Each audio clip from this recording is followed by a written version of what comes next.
There have been changes, in the past with marijuana laws.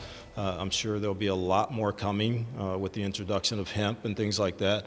But, time will tell whether or not this was a good thing or a bad thing. A new approach to an old drug. The Cleveland City Council Safety Commission approved removing any fine or jail time for some marijuana possession. News 5's Kevin Barry explains why it's such a big step here in Cleveland. This is a sensible marijuana policy.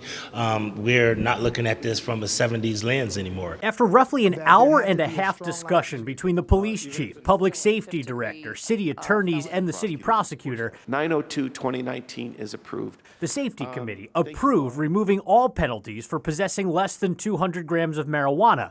That still prices out to a few $100s worth of pot, but Councilman Blaine Griffin says that's where other cities like Cincinnati, Dayton, and Toledo have all drawn the line too. What we're trying to do is do what we think is based upon other cities of comparable size that have done. He proposed the changes after creating a marijuana working group, trying to figure out how the city could better approach marijuana in general. These changes won't clear people with existing marijuana charges on their record, but it could help other people stay out of the legal system to start with.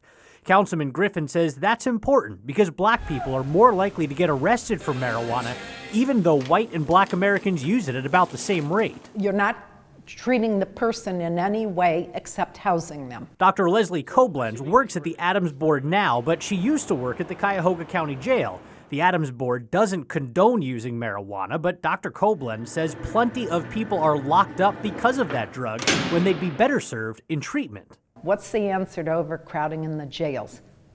Not incarcerating folks that have a minor offense of marijuana. One of the final steps is ironing out what this means for police. Cleveland Police Chief Calvin Williams asked council members to give him a few weeks to finalize new policies regarding marijuana. And then have sort of a guide for our officers on what this actually means to them on the streets. In Cleveland, I'm Kevin Barry, News 5.